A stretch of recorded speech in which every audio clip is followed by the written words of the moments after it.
council meeting in order tonight. We have a quorum present, and tonight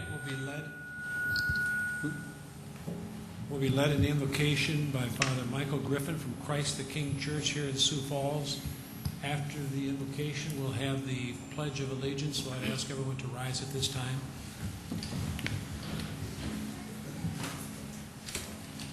Let us pray. Lord, we give you thanks for the many gifts you share with us in the season of spring. We thank you that you call us to the fullness of life. And as we gather this evening, we are mindful of our fellow citizens who suffer due to the storms of this past weekend, those who suffer from the tornadoes south of us and the floods north of us. We ask your blessing upon them and your safety upon our city. As our elected representatives labor this evening in our name, we ask your blessing upon them, your wisdom to enlighten them, and your spirit to guide them. May they lead us as we grow, and may they help to ensure the blessings of liberty and prosperity for us all. We ask this in your name. Amen. Amen.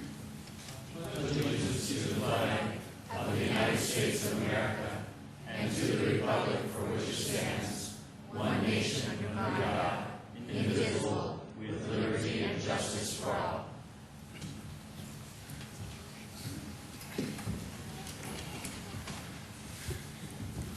Okay, tonight we have some proclamations here, and so the first one we have is National Preservation Month, and I'd ask is Jeff Dunn and Kim Stormsgard and Anita Keeley and Jeff Dolan and Stacy Newcomb Weiland and Matthew Witz, are they here?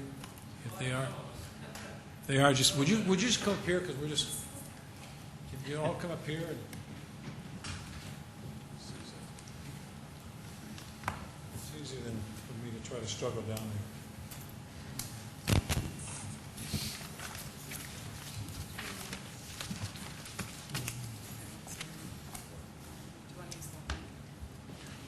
Okay, we'll try it with this one here, and this one reads, whereas the Sioux Falls Board of Historic Preservation was comprised in 1986 of dedicated citizen volunteers recruited by the mayor to engage in a comprehensive program of historic preservation to promote the use and conservation of historic properties for the education, inspiration, pleasure, and enrichment of the citizens of Sioux Falls. Whereas historic preservation is an effective tool for managing growth, revitalizing neighborhoods, fostering local pride, and maintaining community character while enhancing livability. Whereas historic landmarks are important physical reminders of our heritage, shape our sense of community identity, and contribute to the economic well-being of our city. Whereas it is important to celebrate the role of history in our lives and the contributions made by dedicated individuals in helping preserve the tangible aspects of the heritage that has shaped us as a people. Whereas the city of Sioux Falls will celebrate the following events. May 9th, monthly Sioux Falls Board of Historic Preservation meeting with reception to follow. May 16th, historic building tours. May 21st, Mayoral Preservation Awards and the Children's Preservation Contest given at the City Council meeting. May 23rd, historical building tours. Now, therefore, I, Dave Munson, Mayor of the City of Sioux Falls, do hereby proclaim May 2007 as National Preservation Month in Sioux Falls and congratulate the Sioux Falls Board of Historic Preservation for their dedication to preservation in the City of Sioux Falls. Congratulations.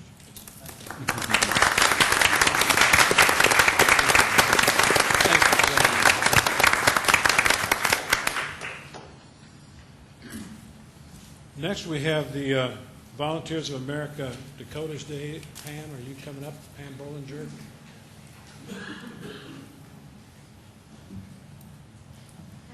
And Don, okay, Don. Pat Regan, okay, there we go. Thank you guys for coming. The Volunteers of America Dakota's Day proclamation reads, whereas Volunteers of America Dakotas is celebrating 87 years of service this year in the Sioux Falls community. Whereas Volunteers of America started in 1920 providing this prison ministry and in 1923 began providing children care centers to serve families in World War I. Whereas Volunteers of America Dakota is recognized as one of the longest-running nonprofit child care agencies in the nation. Whereas the 5th annual Partners Breakfast will be held on May 10, 2007, to thank all of its partners and to share in its success and goals with all of our partners, and to keep fulfilling the human service needs in the Dakotas by helping people help themselves and fulfill their hopes and dreams for a brighter future. Whereas in 2007, Volunteers of America Dakotas has over 40 programs, 425 professionally trained employees, part and full-time, and over 600 volunteers. Whereas in fiscal year 2006, Volunteers of America Dakotas served over 42,000 children, youth, adults, and families from throughout the Dakotas. Whereas Volunteers of America Dakota's mission as a nonprofit, spiritually based organization is to reach out to empower people of all ages to become healthier, self-sufficient, productive members of their communities. Now, therefore, I, Dave Munson, Mayor of the City of Sioux Falls, do hereby proclaim May 10th, 2007, as Volunteers of America Dakota Day in Sioux Falls. Congratulations.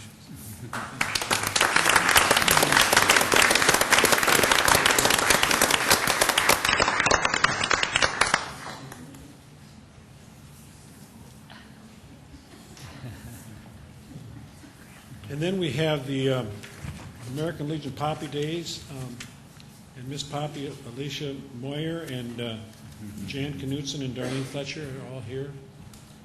Thank you guys for coming. We appreciate it. And American Legion Poppy Days proclamation reads, whereas the American Legion, a brotherhood of American war veterans, was founded in 1919 as an organization dedicated to the service of God and country. Whereas its distaff organization, the American Legion Auxiliary, has worked diligently and effectively to further the worthy causes of the organization. Whereas the American Legion Auxiliary Sioux Falls Unit Number 15 urges all citizens of Sioux Falls to recognize the sacrifices made by the veterans of the armed forces of our country in our defense in time of war. Now, therefore, I, Dave Munson, Mayor of the City of Sioux Falls, do hereby proclaim Friday and Saturday, May 11th and 12th, 2007, as American Legion Poppy Days in Sioux Falls, and hereby urge everyone to wear a poppy in tribute to those who have guaranteed America to be the land of the free.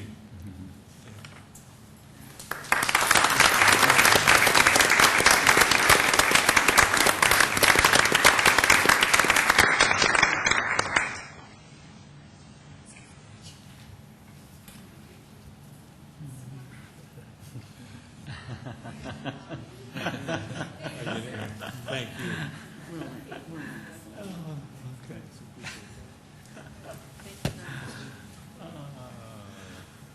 Thank you very much.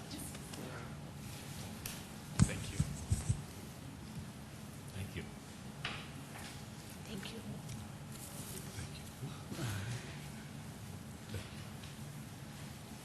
Thank you.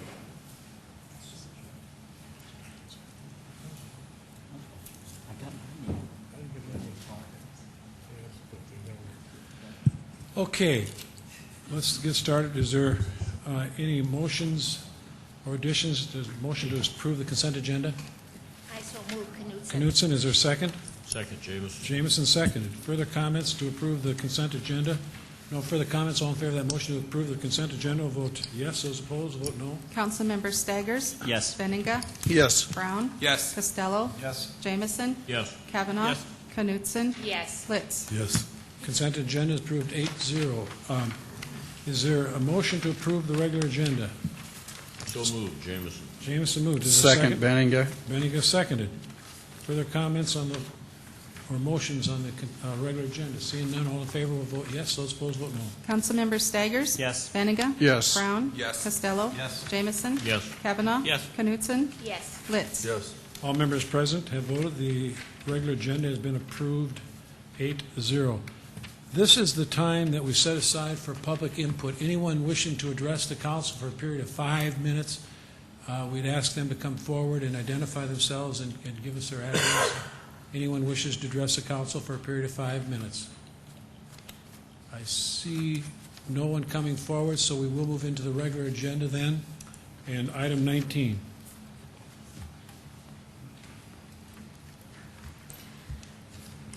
Lori Bossman with the City Finance Office. Item 19 is a special one-day malt beverage and special one-day wine license for Janice Wood to be operated at the Falls Overlook Cafe, 825 North Weber.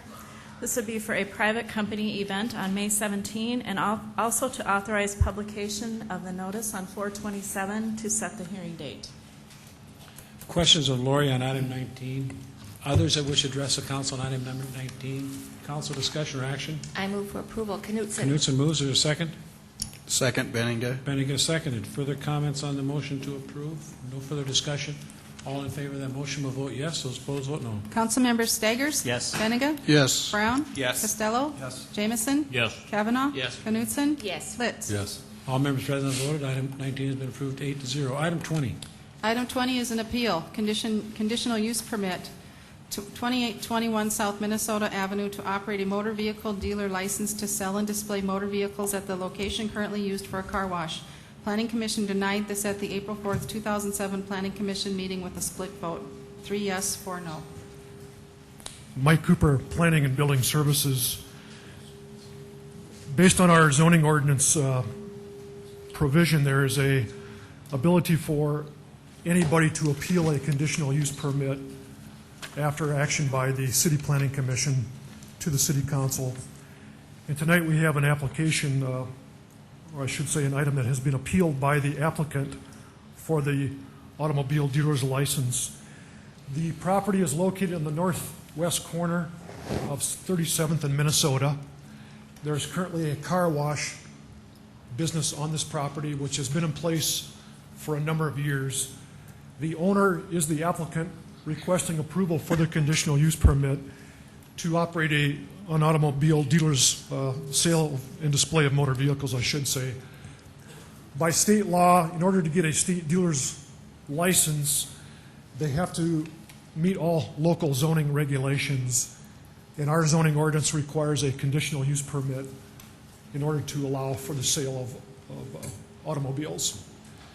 The applicant submitted a proposal to the Planning Commission, which was deferred, and we've been talking about this for quite some time.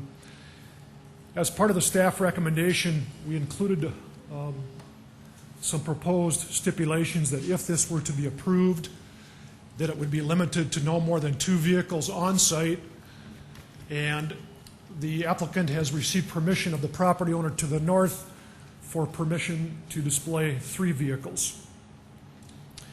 The stipulations also proposed that there would be 1 car displayed on the southeast corner of the property, and then a second vehicle would be displayed on the north side of the property.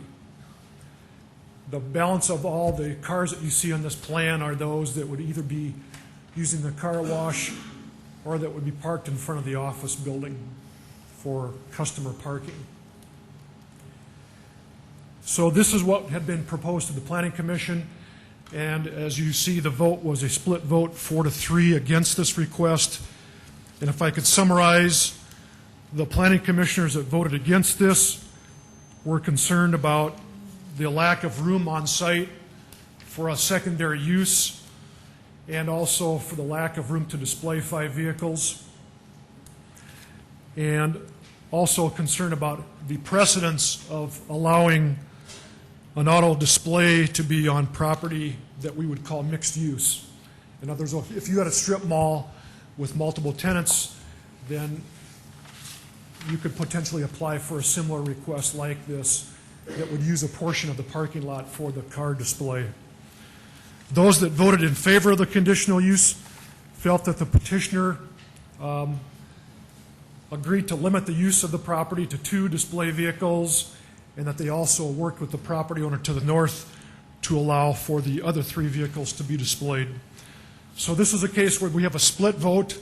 We don't really have a strong consensus either way, and the applicant is here tonight if you have any questions of the applicant. And that's kind of the executive summary of what went on with the Planning Commission. Any questions? Questions, Mike? Pat? Mike, what's the logic behind limiting the number of cars that can be shown on the south side there to one? I mean, it clearly shows three, and then from the other pictures, I don't know that land would otherwise be used. What's the logic there? If you've been by there, you can see that it's a fairly small site. The south side is all hard surfaced, which the city did allow them to do that. The concern is when people pull up and park and they're walking over to view these cars, they're kind of in the road when you get a busy day with the car wash vehicles waiting in line. And so it was just a concern about the safety and the ability to see around that intersection.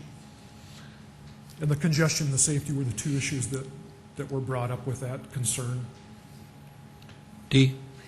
And Mike, what again did you say? What is the staff's recommendation, the planning staff's? The planning staff had actually recommended denial of this because of the concern of the small site, the potential congestion. But we did provide the proposed stipulations in case the Planning Commission did decide to recommend approval of it. Further questions? Bob, go ahead. Mike, I forgot him. that's a rather tight car wash compared to some of the others in town. Does this meet the stacking requirements for a car wash and their current regulations? Yes. Okay. Yes.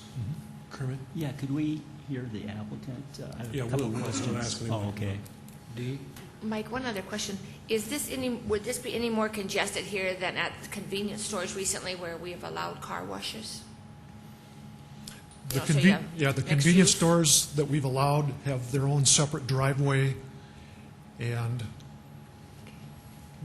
the difference here is that you have an existing car wash that wants to include a secondary use, which is the car sales.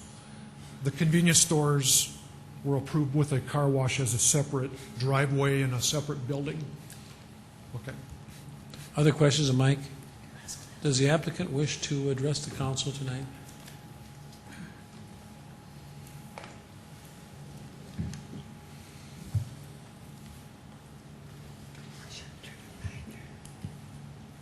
Good evening.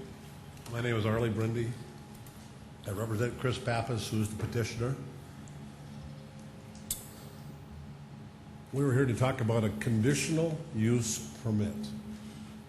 We want to use this property to wash cars and to sell one, sometimes two cars. I drive Minnesota Avenue and there's cars for sale all the time. When you look at the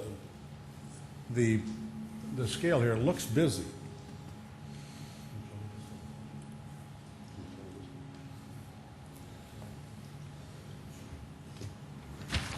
I thought we had an overhead. Chris met of all Steve Metley's requirements to make this a good car wash when it was an eyesore, and we all remember how badly it reflected on Minnesota Avenue. It looks good. It always looks good. Chris and his father are there almost all the time. My diagram isn't going to fit to do justice to the fact that there's 20 feet on the south side of the building. The car takes up 7 feet. There's plenty of room to look in the south east corner of that piece of property. There's plenty of room for a car on the north side, although this year Chris has never had more than one car, and that's the one on the south side, which she uses, A, to sell and subsidize the income in this very, very cutthroat car wash business, and number two, to block the traffic from corner cutting.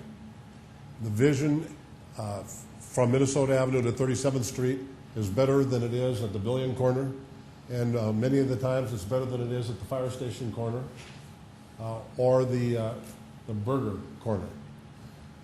Spaces 3, 4, and 5 which were volunteered for use by Barry Hermanson, our neighbor to the north. Dave Billion has no objections, being in the car business, to us having one car there. 2 cars there.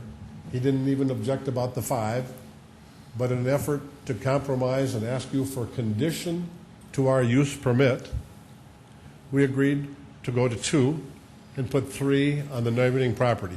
Frankly, we won't ever have a lease that's used in the neighboring property because we'll never put cars there to sell.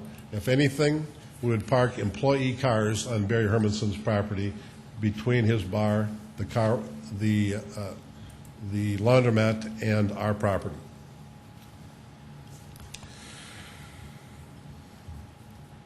The lot isn't too small. There's no way that Chris would jeopardize his car wash business to sell 1 car. He parks there anyway, if he didn't have a car for sale, to prevent others from corner cutting through his lot instead of turning into the car wash, around on the 37th Street and then out to avoid that light. Ron Rizvi with the Department of Revenue Division of Motor Vehicles has no objection to this plan. He's been supportive. I could talk 1,000 times about the things that we've discussed, the 4 or 5 times that we met with the city planning, the 3 times that we've been to planning, and the 1 time we're going to be here. We're asking you for a condition to our use permit. To say that this is a multiple-use facility and we're trying to prevent that precedent is nonsense. I can personally tell you that I have seen the list or driven by 25 multiple-use facilities, some selling springy shoes and cars and doing service work. So to say that this is a multiple-use facility and we're trying to prevent that from becoming a precedent makes no sense. There's not enough room on site. I told you Chris would never jeopardize his car wash business to sell a car. 5 vehicles. We cut it down to 2. The city came to us and said, would you go for 2? I said yes. I thought the last time we were in this meeting hall, I didn't have to prepare because I thought we had an agreement, but we didn't. We're worried about a precedence. Well, that's why they call them conditional use permits. We're asking you for a condition. I'm saying, they tell you, you're too small to play football. Well, let me show you. I can play football. They say, you're too short to play basketball. Put a condition on me. Say, I got to make the team. We will be a good neighbor at 37th and Minnesota. Just give us a chance. Put a condition on us. Let Chris sell a car or 2 every now and then. I'll answer your questions, or Chris will. Questions, Varley? Yes. How long has Mr. Pappas owned this property of his? I'll let Chris answer the Okay. detailed questions. He's right here. Chris Pappas, 2821 South Minnesota Avenue. Kermit, to answer your question, Yes. I've been in business there for approximately 3 years 3 years? and owned the property for 3 years. 3 years. Okay. And then also, it was indicated that you've been working on this really for a long time to try to get this. When did you start this process? I want to say it was last August, September. For conditional I use? believe it was. I'm not exactly certain about that. Oh, Yeah, okay. it was. Okay. And then also, We had deferred it a few times, Mhm. so, Okay. just so you know. And then also, too, just to clarify, are there any neighbors objecting to this? To my knowledge, there has not been a one. So the only objection is from 4 planning commissioners? Is that? To the best of my knowledge. And then also maybe some of the staff in the planning And department? their 2 concerns were safety and precedence. Okay. And I think Arlie mentioned safety. I think it's actually safer to have a car there than not to have a car there. Yeah. Okay. Bob James? Chris, do you anticipate any problems with conflict between your people getting a car wash and someone pulling in to look at that used car or the 2 used cars? Quite frankly, I haven't had a conflict yet. I've seen a couple of cars out there for sale. Yes. And I've always had a car there, and it's a habit that's been pretty hard to break. I'm just trying to do what's right here because the state requires that if you sell more than 5 vehicles in a year, you have to get a dealer's license. And I do have a dealer's license currently, but it's out at West 12th Street, which I'm never there.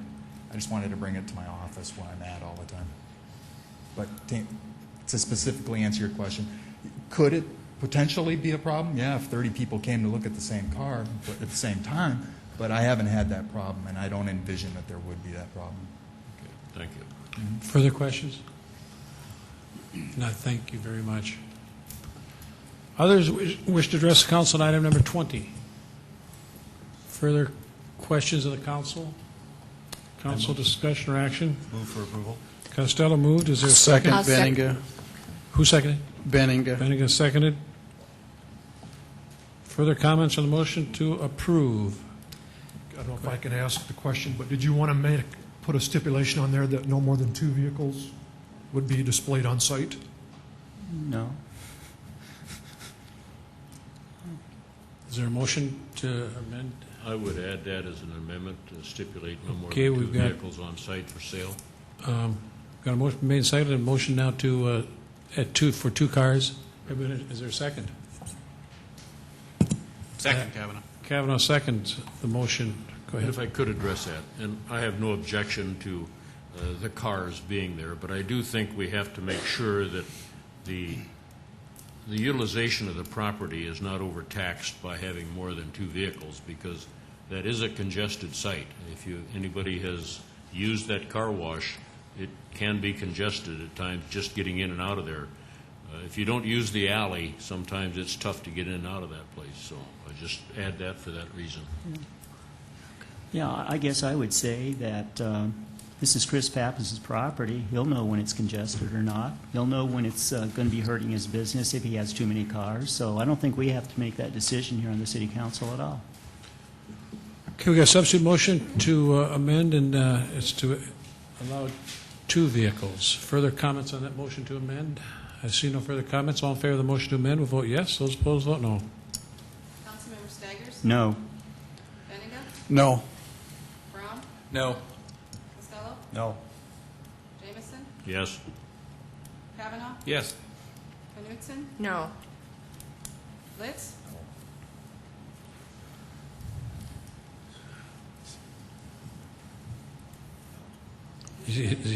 Litz was, No. no, okay.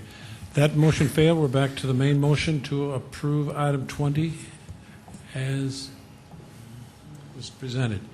Further comments? No further comments. All in favor of the motion to approve will vote yes. Those opposed will vote no. Councilmember Staggers? Yes. Benninga? Yes. Brown? Yes. Costello? Yes. Jamison? No. Kavanaugh? No. Knutson? Yes. Litz? Yes. That motion passed 6 yes, 2 noes. Item 21. Item 21 is a deferred action reconsideration, second reading, an ordinance of the city of Sioux Falls, South Dakota, amending the revised ordinances of the city by adding thereto to a new Article 7 to Chapter 39 of the Code of Ordinances entitled Reduced taxation for new commercial structures or new commercial residential structures thereto, or additions, renovations, or reconstruction to existing structures located within the city's designated area of the city of Sioux Falls, South Dakota. This is a second reading that has been reconsidered by the City Council, and I will refer to this as our neighborhood tax abatement program.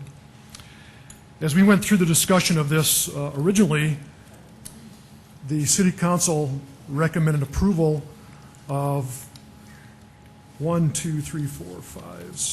neighborhoods adjacent to the downtown area that would be eligible for a tax abatement program as provided by state law. And under our original proposal, the tax abatement program would include commercial residential, which is defined as 4 units or more, in addition to commercial projects. And at your request, we went back to the Land Use Committee and discussed this proposal. And now we have made an amendment for your consideration tonight. And the easiest way for me to explain the amendment is to go back to the exhibits. Exhibit A, which I understand we don't have on the PowerPoint. Can you put that on the overhead?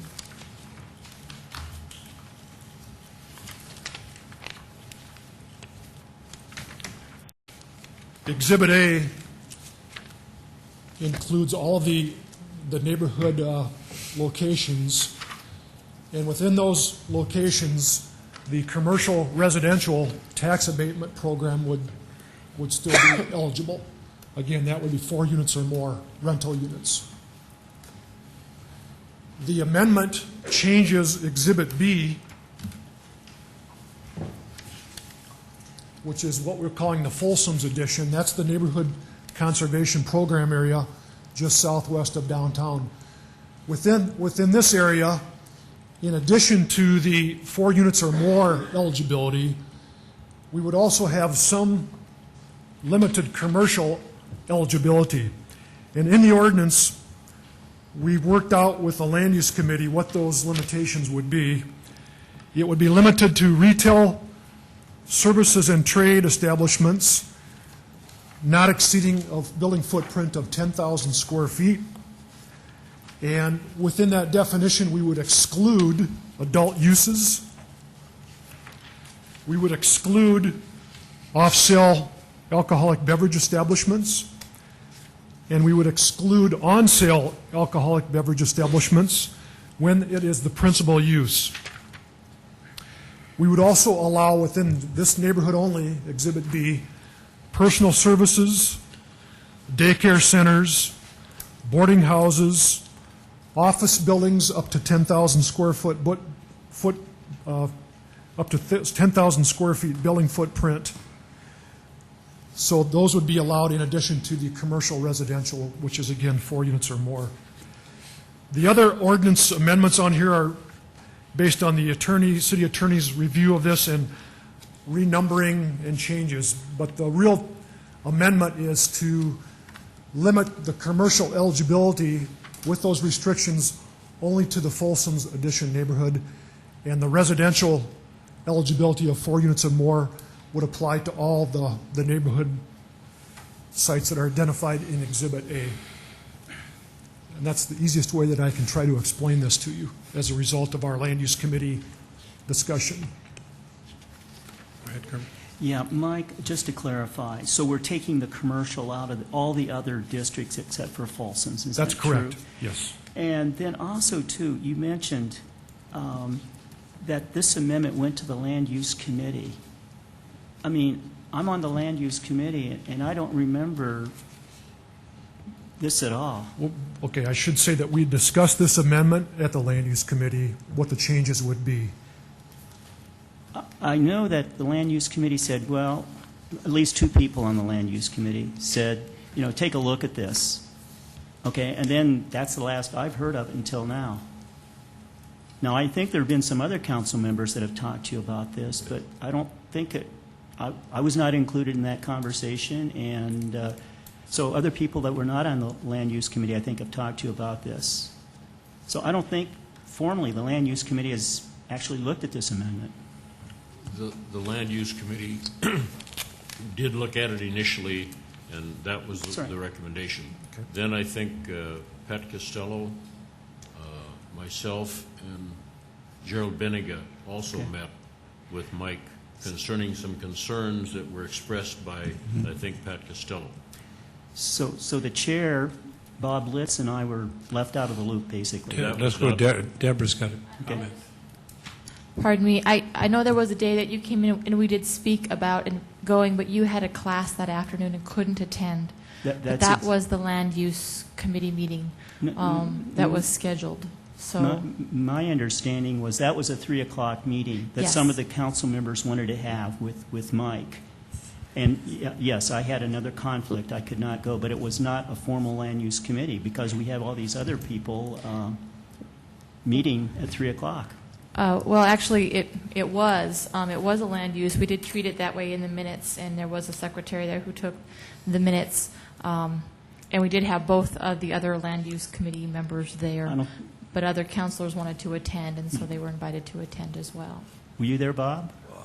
Deborah, I guess I don't, was I there? That was it, yep, that was at the Center for Active Generations, and you were there. We discussed this. Kevin? There you go.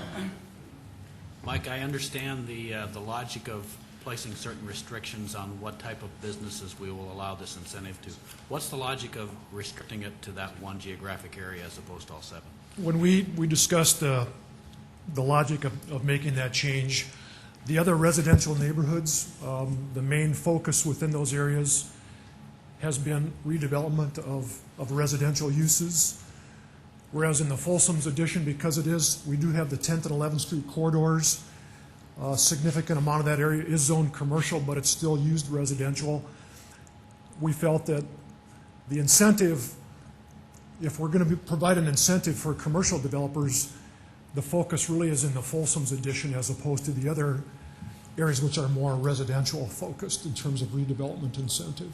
I would generally agree with that, with one exception, and that is in the Whittier area, you've got what I would refer to as the East 8th business area from basically downtown to Cliff.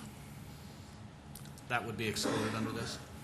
What, I'm sorry? That would be excluded under this? Under this proposed amendment, yes, it would be. The edge would be Weber Avenue. Others that wish to address the council on item number 21? And the council discussion is what? Go ahead. Well, I guess, that, I'm still dumbfounded here that we have this amendment. I don't, Bob, I don't think we formally talked about this in the Land Use Committee. That's right. No, this amendment. Right, we did not. Yeah. So, I mean, why are we bringing it here now when we should formally talk about it in the Land Use Committee? I mean, this is an important amendment. This is really changing that ordinance that was passed some time ago, which was a good ordinance, and now we're making it worse, I guess is my concern. And we haven't even talked about it in the Land Use Committee, this amendment. One of the things I think that came out of the meetings that there was not consensus among some of the council as to what should be the program for these type of programs. This is a compromise to walk before we run, to use this area which has been identified as an area in need of development, to use that area as a, shall we say, a test case to see what happens before we expand it to the whole city. That's the bottom line.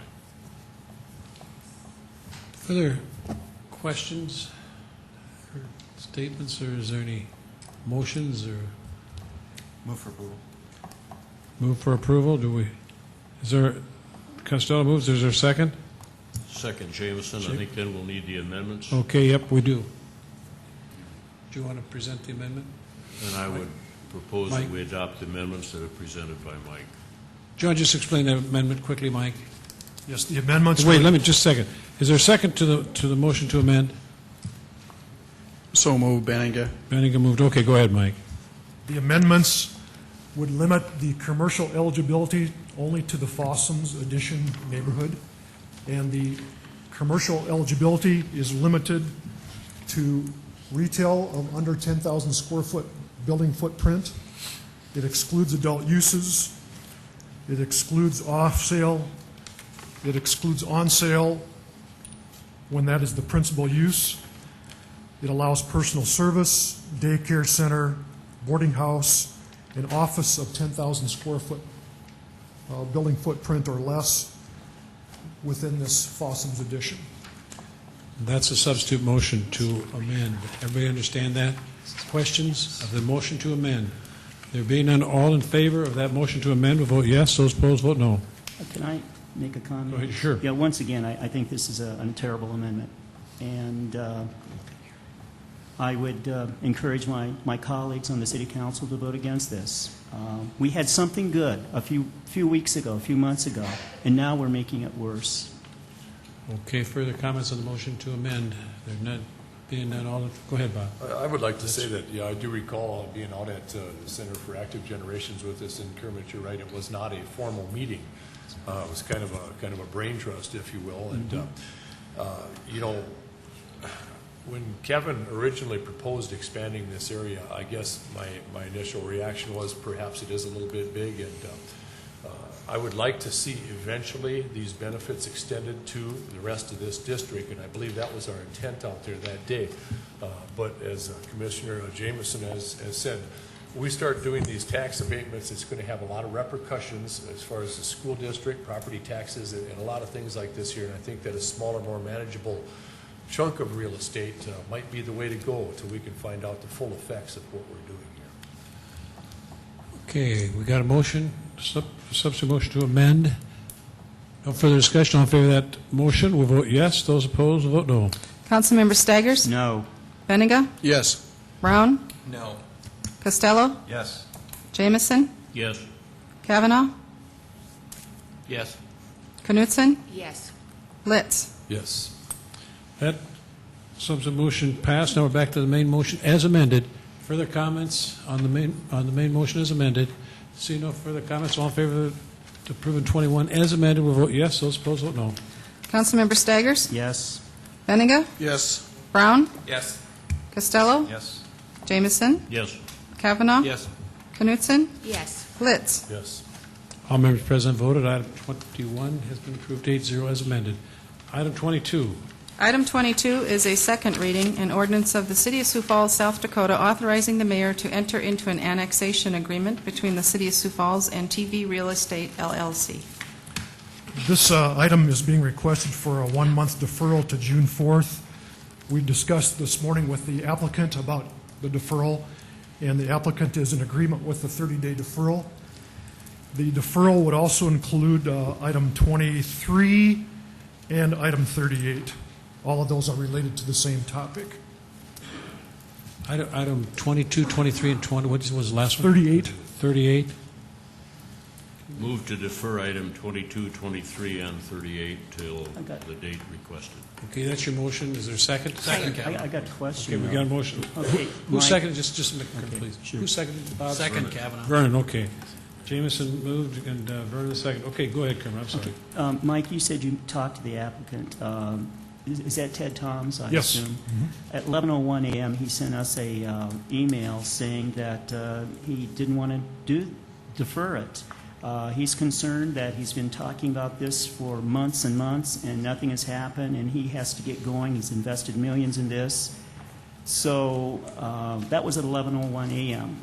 Yes, I talked to him today at 3:45 p.m., and I came over here at the 4 o'clock informational and indicated to Deborah that the applicant has agreed to a 30-day deferral. And so then the next question is why we have a 30-day deferral. What reason is there for this? It's to continue to look at the whole issue of development agreement policy, and also to continue to look at this specific proposal and try to look at what some of the issues are and concerns that have been brought to us by members of the council and by members of the development community. Okay, so it's to develop better policy, which is okay, but we have somebody that is investing millions of dollars and are going to take a loss. Is the applicant here tonight or not? No, the applicant Okay. indicated Do you have any that I idea would- how much he might lose here in this delay? The applicant indicated to me that he was agreeable to a 30-day deferral at 3:45 p.m. 3:45. today. So. Okay. Okay, we've got a motion by Councilmember James, second by Councilmember Brown to defer items 22, 23, and 38 till June 4th. Further comments? Not all in favor of that motion to defer those three items will vote yes. Those opposed, vote no. Councilmember Staggers? No. Benega? Yes. Brown? Yes. Costello? Yes. Jamison? Yes. Kavanaugh? Yes.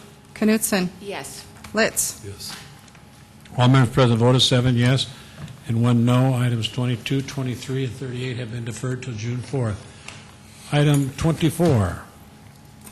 Item 24 is a second reading, an ordinance of the City of Sioux Falls, South Dakota, amending Section 43-61 by removing license requirement and instead granting an exclusive franchise for providing ground ambulance transport services within the city, and increasing ambulance service rates set forth in Section 4368, along with repealing Sections 4362 through 4367 and 4369 through 4373 of Chapter 43, Vehicles for Hire, Article 4, Surface Ambulance Services of the Code of Ordinances of said city.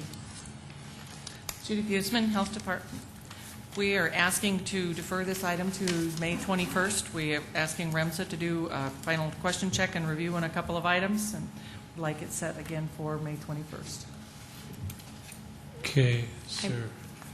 Go ahead, Kurt. Yeah, Judy, we've been looking at this now for several weeks, this ambulance ordinance.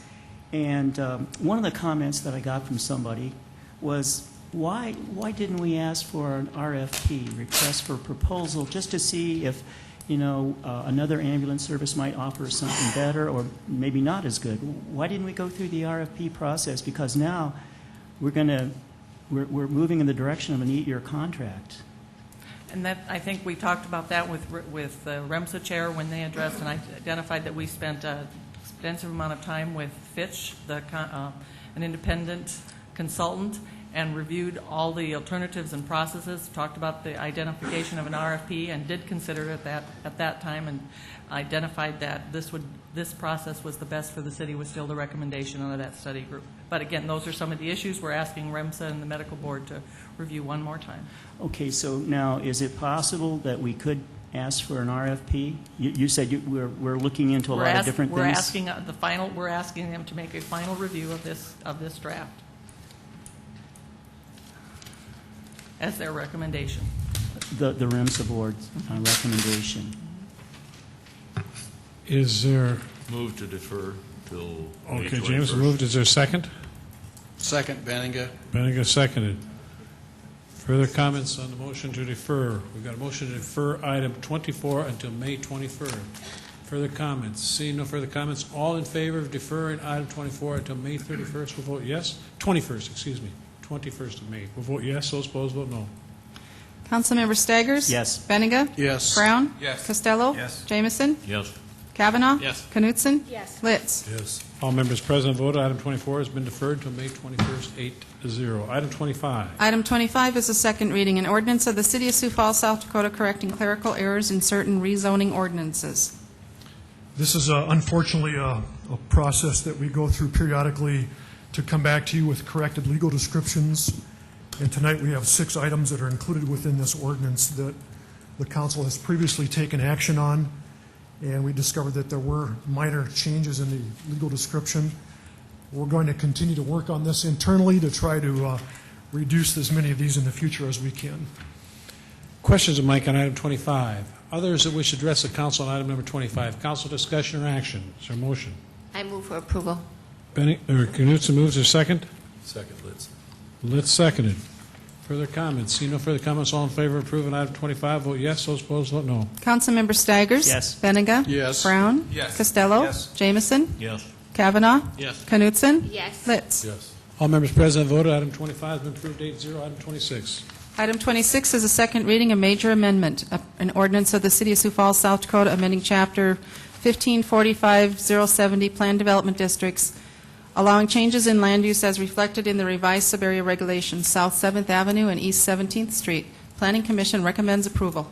This is an application submitted by Avira McKinnon to amend the land uses on a corner of their campus.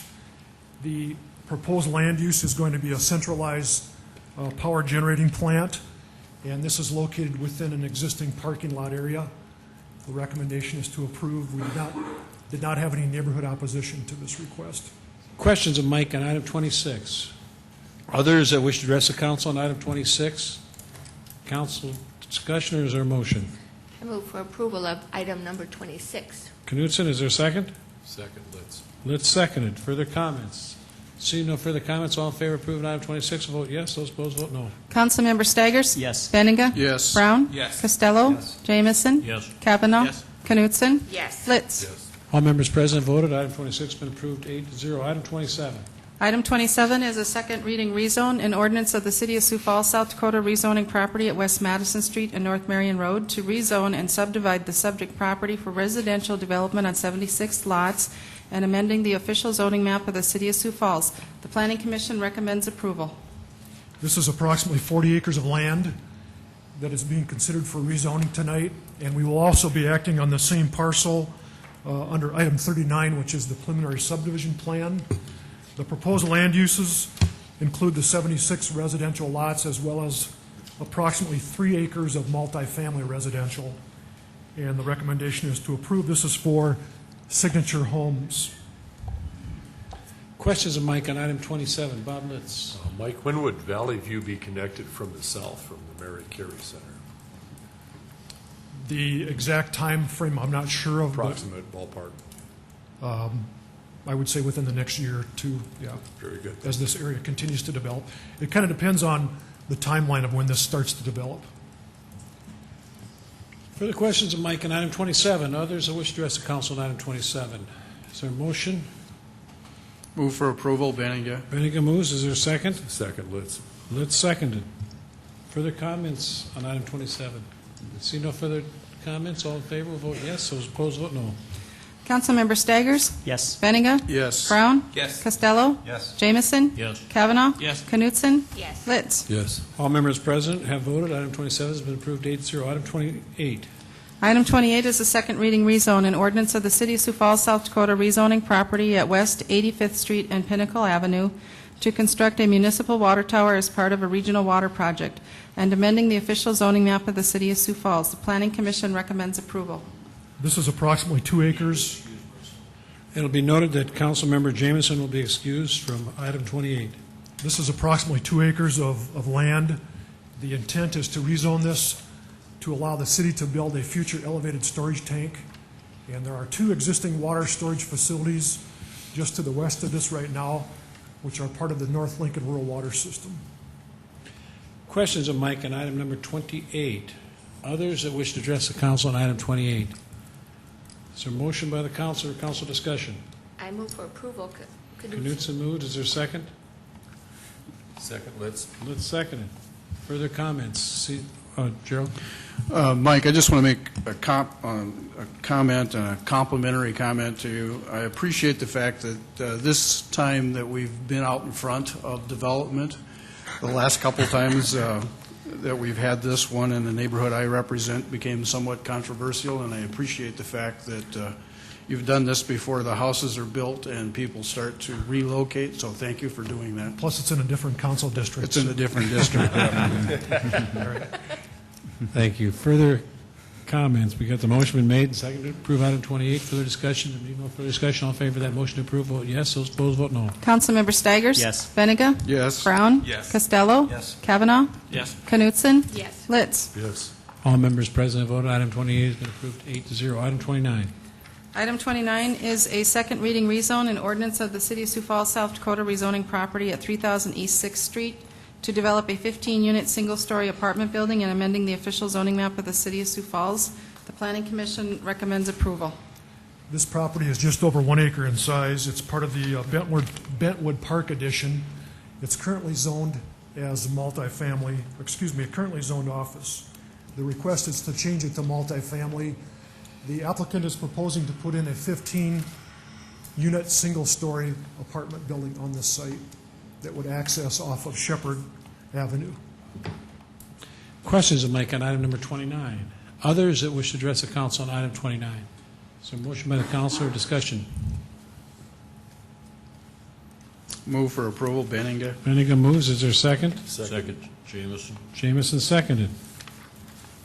Further comments on the motion to approve? Being none, all in favor, vote yes. Those opposed, vote no. Councilmember Staggers? Yes.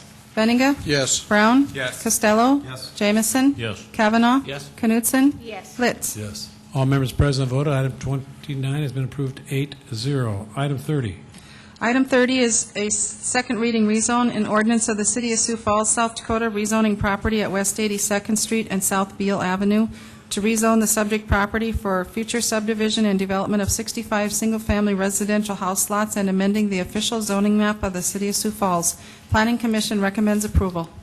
This is approximately 17 acres of land that's located southwest of Explore Elementary School, and the petitioner is requesting approval to develop this into single-family residential. It's Palace Construction as the applicant. Questions of Mike on item number 30? Others that wish to address the council on item number 30? Is there a motion by the council or discussion? I move for approval. Knutson moves. A second? Second, Costello. Costello seconded. Further comments? See no further comments? All in favor of approving item 30, vote yes. Those opposed, vote no. Councilmember Staggers? Yes. Benninga? Yes. Brown? Yes. Costello? Yes. Jamison? Yes. Kavanaugh? Yes. Knutson? Yes. Litz? Yes. All members present have voted. Item 30 has been approved 8-0. Item 31. Item 31 is a second reading rezone in ordinance of the City of Sioux Falls, South Dakota, rezoning property at 1904 South Cliff Avenue to allow a current motor vehicle upholstery and restoration business expansion south into the subject property with construction of an accessory parking lot and amending the official zoning map of the City of Sioux Falls. The Planning Commission recommends approval. This is about 1/4 of an acre in size. It's part of the Cliff Avenue upholstery site, which is a combination of a former fire station that is currently occupied for the upholstery business. This particular site used to be an elevated water storage facility, which is currently owned by the applicant. The proposal is to change the zoning on this vacant lot and to allow the development of an off-street parking lot of approximately 9 spaces. The request is being made to allow a safer ingress and egress onto this property so that we don't currently have to back out onto Cliff Avenue for those people that use this parking facility. And this is being recommended for approval by the Planning Commission. Questions of Mike on item 31? Others that wish to address the council on item number 31? Close it to council's motion. I move for approval. Knutson, is there a second? Second, Litz. Litz seconded. Further comments? Seeing no further comments, all in favor of approving item 31, vote yes. Those opposed, vote no. Councilmember Staggers? Yes. Benega? Yes. Brown? Yes. Costello? Yes. Jamison? Yes. Kavanaugh? Yes. Knutson? Yes. Litz? Yes. All members present have voted. Item 31 has been approved 8-0. Item 32. Item 32 is a second reading rezone in ordinance of the City of Sioux Falls, South Dakota, rezoning property at West 22nd Street and South Menlo Avenue to expand the healthcare campus and amending the official zoning map of the City of Sioux Falls. Planning Commission recommends approval. This is an application by Sanford Health, which is a proposal to expand we still call it the Sioux Valley Plan Development District, by expanding a property that's currently owned by the hospital. The initial proposal that came to the Planning Commission included property not only owned by Sanford Health, but also other single-family residential. The Planning Commission recommended that we only approve the rezoning for those properties currently owned by Sanford Health. So what is being presented to you tonight only includes the property currently owned by the hospital, and that's why we have those odd-shaped property boundaries. There are other properties that the hospital is negotiating, but we only wanted to rezone tonight what is currently under the ownership of the hospital. This is an ongoing expansion of the campus to the east, and it's all based on part of a long-range master plan for the expansion of the hospital. And the Planning Commission did recommend approval of the revised proposal, which is what is being presented to you tonight. Questions of Mike on item 32? Yeah, Mike, I guess I'm kind of surprised that initially the hospital could just try to rezone somebody's private property they don't even own. We've done that in the past, but it's always been done with the permission of the property owners. Yeah. Yes. So if the property owners, on that block didn't know about this, they could have had their property rezoned without their knowledge. Yeah, they all did know about this. Yeah, but I mean, should we even allow that to happen? We have in the past, and again, it depends on the neighbors. Some of the neighbors in the past have not been opposed to that, and others have been. Well, yeah, but once again, we have somebody's private property. How can we even entertain the proposal that another entity can come in and say, well, we're going to change your zoning on your property? I mean, we're not doing that without their approval tonight. So. That's right, but yes, it could have happened. We could have allowed this to happen. It only happens with their approval. Well, it's happening tonight, but if those people had not known about it... they were all notified so that they were aware of it. Once again, I'm very surprised that we even allow that to happen. I'm glad we're making the change, though. I mean, this is the right thing to do. Yep. We're doing that in response to Bob Litz. Mike, I see some of these properties are sawtoothed in and out, and as I'm assuming the hospital is going to wait and buy these properties in the future. Are we going to rezone each one of those as they come up? Yes. They'll come back at a later date once they do own the property. Very good. Thank you. At least that's the intent. So. Further questions of Mike on item 32? Others that wish to address the council on item number 32? Close it to council discussion. Is there a motion? Bob Severson. Yeah, okay, go ahead, Bob. Excuse me. Yes, my name is Bob Sievertson. I live at 1124 West 20th. It's in the block that Mike has described. It's one of the residents that remains residential, and the rest of it is going to be zoned parking lot. My home is the one with the front porch facing Menlo Park. I've lived there for over 50 years, raised a family there. The problem I had, I thought, I noticed through the years that the hospital was buying properties. And I thought at some time, they would be interested in my property because they were buying, most of the property in the block. They never approached me. Instead, we had a neighborhood meeting. They gave us a cookie and a cup of coffee, and said if for some reason I didn't want to live in a parking lot, I could get my house appraised. But it doesn't seem to me that appraisal means anything to them. They don't care what my property is worth. They're going to tear it down. And it doesn't measure very well, appraiser, what that property means to me. I've raised a family there. As I said, it's the front porch. I read my paper in the morning in the front porch. I used to watch Kermit go to walk up to the college, go to work, and watch people. And as I say, I just object to the process. Now, maybe if they came to me, we could have reached an agreement. But that appraisal doesn't mean anything to me, and it doesn't mean anything to them. They're going to tear it down. So I would urge you to reject this rezoning request, and I thank you for your attention. Thank you, Bob, very much. Appreciate you coming down here very much. Are there questions of Bob? Others that wish to address the council on item number 32? Is there council discussion or council action on item number 32? Move for approval, Jamison. Jamison moved. Is there a second? Second, Brown. Brown seconds.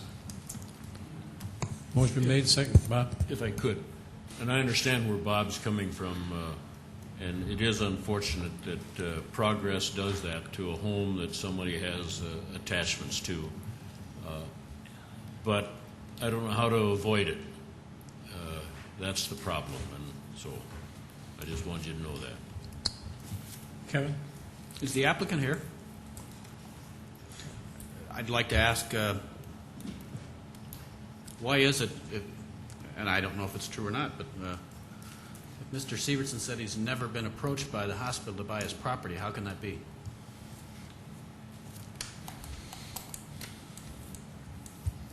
Jeff Sandine, 5617 South Jersey Test.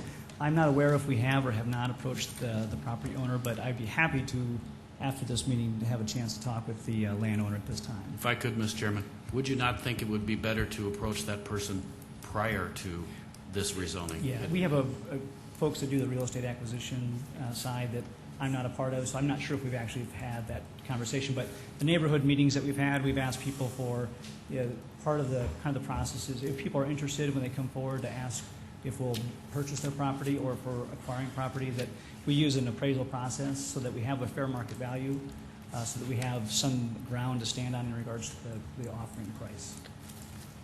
If I could, what I'm referring to is the process of buying every other lot so that what appears to be a seesaw here, as Councilor List referred to it, it does, I find it, for those people that are left on the other side of the saw, it doesn't look good. And it might be a message you may want to take back to your real estate people. Yeah. Well, and traditionally, if it's a lot, I know in your pictures you've got blocks where we own everything but maybe two, and I think particularly in this, those homes will stay as rental property traditionally until we own all the property on the block before we make it to a parking lot. So I think traditionally Sanford has been, when we have acquired a home, we will fix the home up, be a good property owner, and until we have all the properties is part of our long-range plan for parking is our overall plan. So it wouldn't be a parking lot all the way around their house at this point until we have all the properties. Thank you. Further questions? Bob Litz? I'd just like to state that, along with Bob's thing there, I live in that neighborhood, and I watch what's going on, and I hear what's going on from neighbors. And the thing that, and I agree with Commissioner Jameson, progress is progress, and I wish the best for Sanford Health down there, I really do. But one by one, we are removing affordable housing from this community. And I know affordable housing means a lot of different things to a lot of different people, but I'd just like the hospital to note that once again. Thank you. Further comments? Got a motion that's been made and seconded to approve item 32. Further comments? I see no further comments. All in favor of the motion to approve item 32, vote yes. Those opposed, vote no. Councilmember Staggers? Yes. Benega? Yes. Brown? Yes. Costello? Yes. Jamison? Yes. Kavanaugh? Yes. Knutson? Yes. Litz?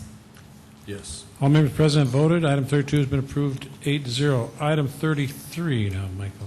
Item 33 is a second reading rezone. An ordinance of the City of Sioux Falls, South Dakota, rezoning property at the southwest corner of 26th Street and South Cliff Avenue to rezone to reflect current land uses and amending the official zoning map of the City of Sioux Falls. The Planning Commission recommends approval. This is one that I think we have a consensus on, but we'll see. This is an application by Woodlawn Cemetery that was started back in 1905.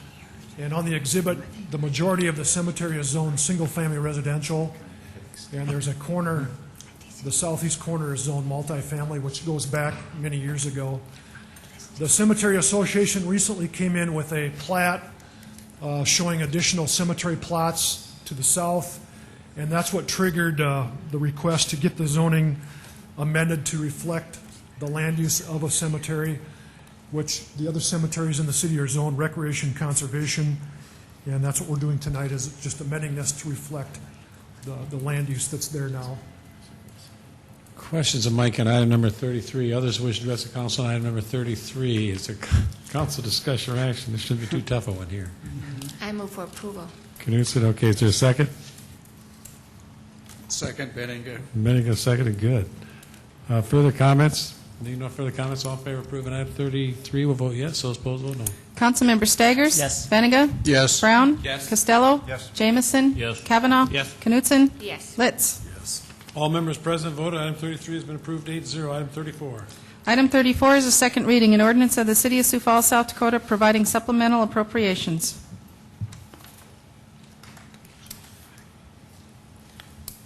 This appropriation is for the city's portion of the joint HAB coordinator position between the city and the county for the remainder of 2007.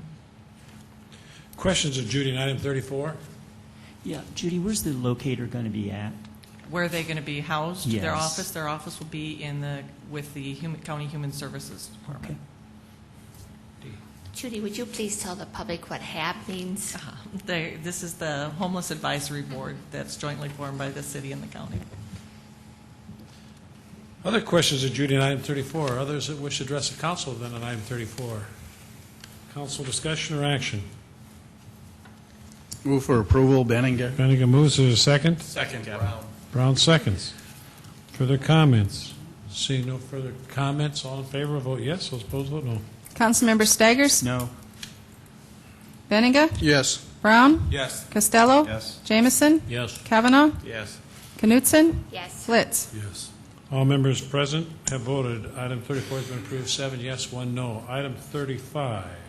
Item 35 is the second reading, an ordinance of the City of Sioux Falls, South Dakota, amending the revised ordinances of the City of Sioux Falls by revising Exhibit A referred to in Section 3982 of said code, providing for rural service district lands.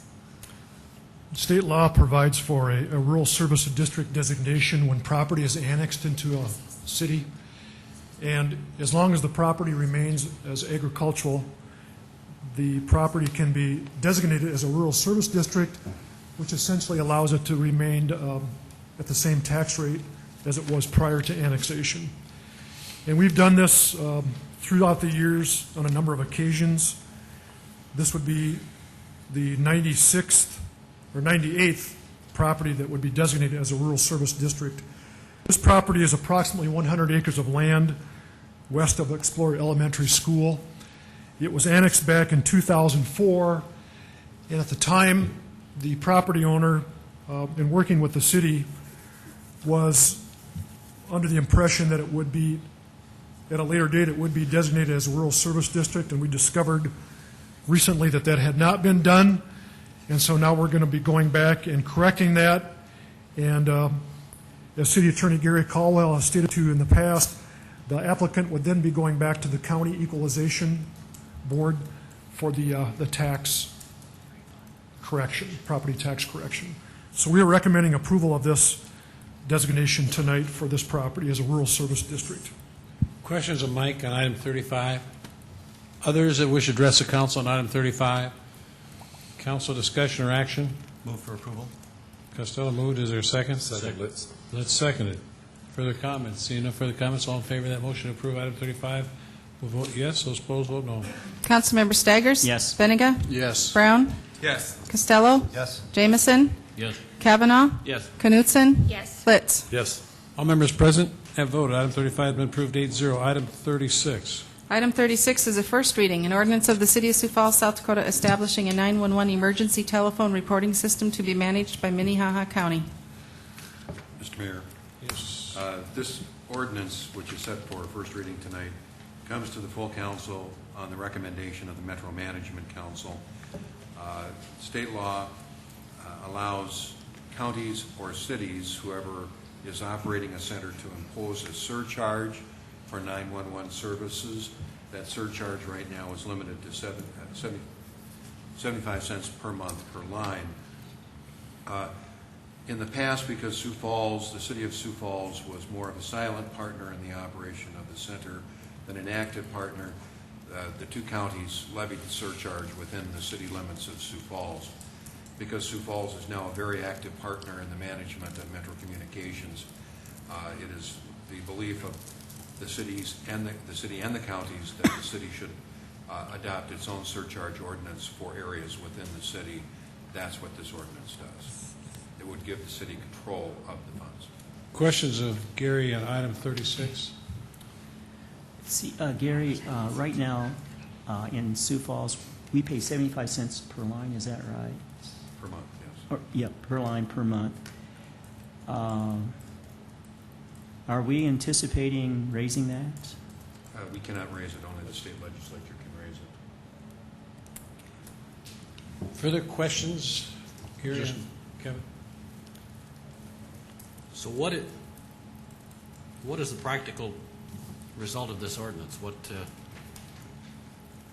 The practical result of the ordinance is looking towards the future. First of all, it does put the City of Sioux Falls in control of the surcharge that is raised within its jurisdiction by joint cooperative agreement. Those funds would be deposited in the Metro Communications account. But if other entities wish to join Metro Communications in the future, as we become more regionalized, it would be anticipated that those agencies would also then deposit their 911 surcharge monies for the operation of the center. Go ahead. In the past, I believe we've had some discussion about whether or not we know for certain if we're getting the 911 surcharge income. At that point in time, it was, well, it still is Minnehaha County and Lincoln County collecting it. But we don't really know, do we, if all vendors, all phone companies are actually providing that surcharge? That question is perhaps best answered by a member of the Management Council. I would say that in the past, the city attorney and the state's attorneys for Lincoln and Minnehaha County have sent letters to all the providers reminding them they need to remit the funds appropriately, and there has been some discussion of actually doing an audit of some of the providers to make sure that the remittances are coming as they should. We've looked at doing an audit on it to see what we get out of Kevin. So we've talked about that at the Pat and Gerald are on that. So we've talked about that and getting some. We're working with finance on it. Further questions? Regarding Kevin's question, can the public, PUC, the Public Utilities Commission, be of any more help to us on solving this problem? If my recollection is correct, and I believe it is, the Public Utilities Commission has advised us that they have no jurisdiction in this matter. So we're working on it, Gerald. Just to answer somewhat of Kevin's question, which is a good one, I believe a few months back, the city attorney and the county attorney sent letters out to all the telephone providers, and the revenue did increase as soon as they saw that we were, in fact, reviewing the whole process about who was remitting and who was not remitting funds. I just know also that the bulk of the problem that comes with this is in the new wireless phones, and some of those that can be purchased at Walmart or stores of that nature propose enforcement issues, and we're dealing with that. Bob Jameson? No, as I understand it, Lincoln County has their own dispatch and emergency program. Do they share in any of this funds inside the city? No, their 911 surcharge comes from areas outside the city of Sioux Falls and Lincoln County. Further, Could someone please remind me if there's a penalty if companies are found to not have remitted their revenue, and if so, is the penalty strict enough, or should we get really tough on this issue?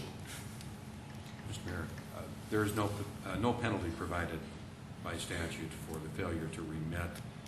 Basically, it's up to each PSAP to make sure that the money is coming in as it should.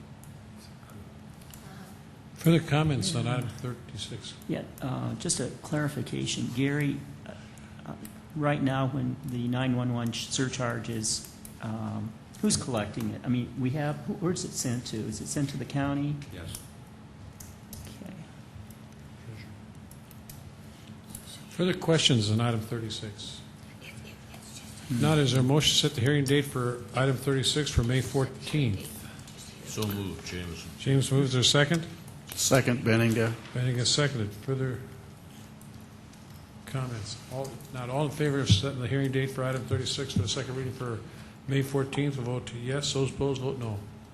Councilmember Staggers? Yes. Benninga? Yes. Brown? Yes. Costello? Yes. Jamison? Yes. Kavanaugh? Yes. Knutson? Yes. Litz? Yes.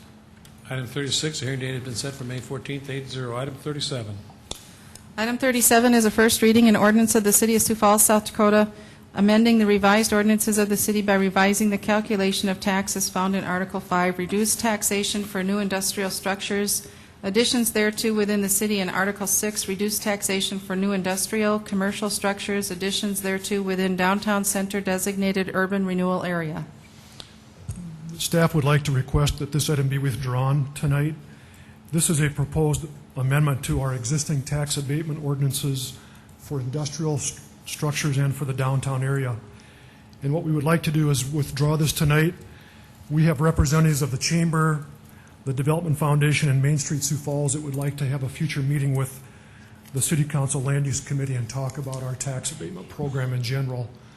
But we would prefer not to have this go forward at this time. Okay, item 37 has been withdrawn. And we took care of 38 along with 22 and 23. They've been deferred. Let's move to item 39. Item 39 is a preliminary subdivision plan, Aspen Heights Phase 2 addition to the City of Sioux Falls, Minnehaha County, South Dakota, West Madison Street and North Marion Road, to rezone and subdivide the subject property for residential developments on 76 lots with RA1, RD, RS2, and RC zoning districts. The Planning Commission recommends approval. This is the property that we previously acted on under item 27. It's approximately 40 acres in size, and this shows the street and block layout for the single-family and multifamily, as well as drainage areas that would be included within this property. It is proposed to be called Aspen Heights Phase 2 Addition. Questions of Mike on item 39?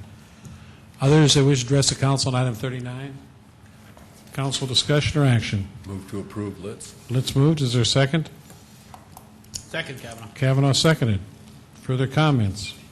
I see no further comments. All in favor of the motion to approve item 39 will vote yes. Those opposed vote no. Councilmember Staggers? Yes. Benninga? Yes. Brown? Yes. Costello? Yes. Jamison? Yes. Kavanaugh? Yes. Knutson? Yes. Litz? Yes. Item 39 has been approved 8-0. Item 40. Item 40 is a resolution amending the future land use map as part of the Sioux Falls 2015 Growth Management Plan at the southeast corner of East 57th Street and South Sycamore Avenue by adding an allocation of single-family residential, multi-family residential, commercial, and parks and open space future land uses. The Planning Commission recommends approval. This is approximately 109 acres of land that has been annexed into the city limits by action of the City Council. The land use amendment shows approximately 86 acres for single-family, 8 acres for multifamily residential, 10 acres future commercial, and 5 acres future open space and drainage area.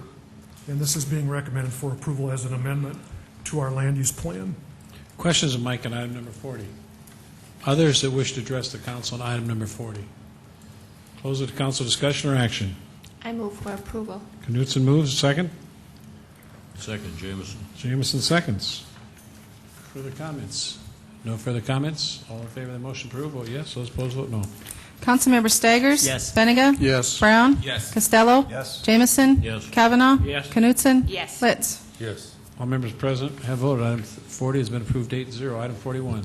Item 41 is a resolution amending the future land use map as a part of the Sioux Falls 2015 Growth Management Plan at the south side of 85th Street west of Western Avenue from an allocation of future single-family land use to an allocation of office institutional future land uses. The Planning Commission recommends approval. It will be noted that Councilmember Jameson will be excused from item 41. This property has also been annexed into the city limits. It is proposed to be changed from single-family to a combination of office and institutional land uses.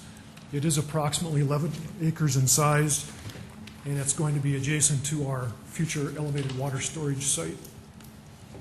Questions of Mike on item number 41? Others that wish to address the council on item 41? Close the council discussion or action on item 41. Move for approval, Benninger.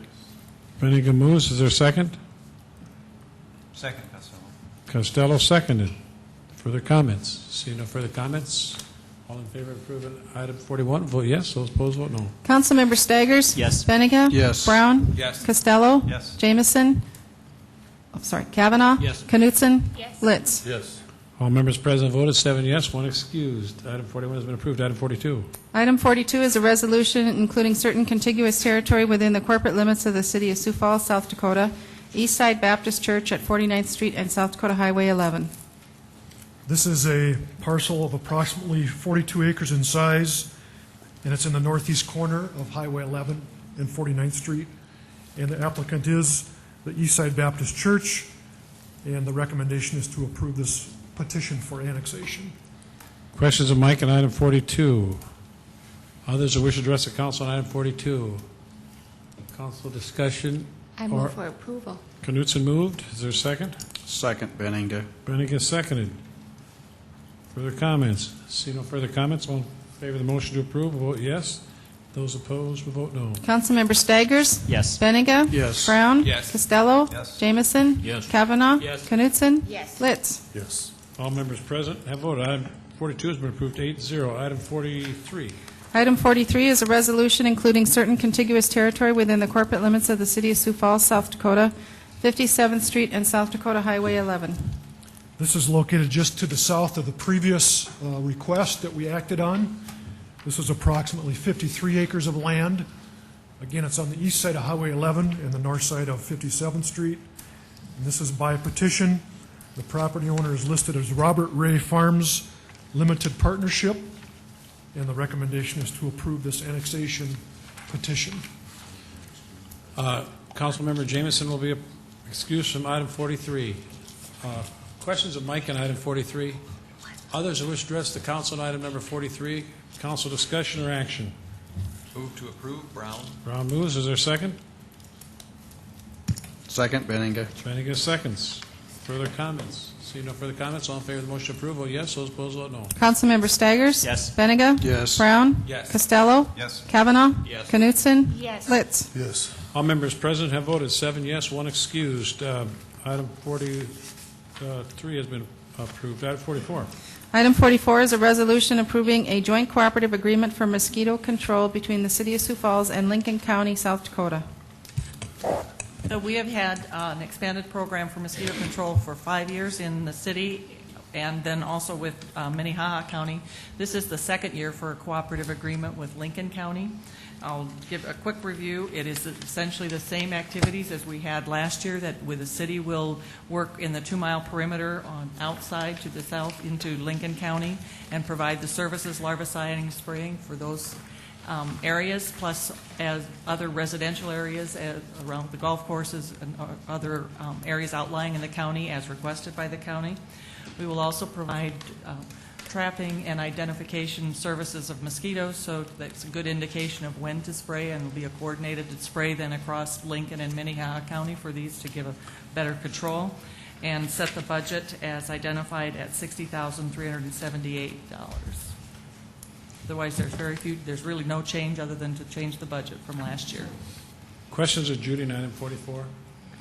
Yeah, Judy, last year, the county was not going to expend more than $92,595. This year, the max they're going to expend is $60,378. Why is there such a large reduction in how much the county's going to be The spending? first year, there's more significant equipment purchases. There's ULVs that need to be purchased. There's other spray equipment and larviciding equipment that's used every day.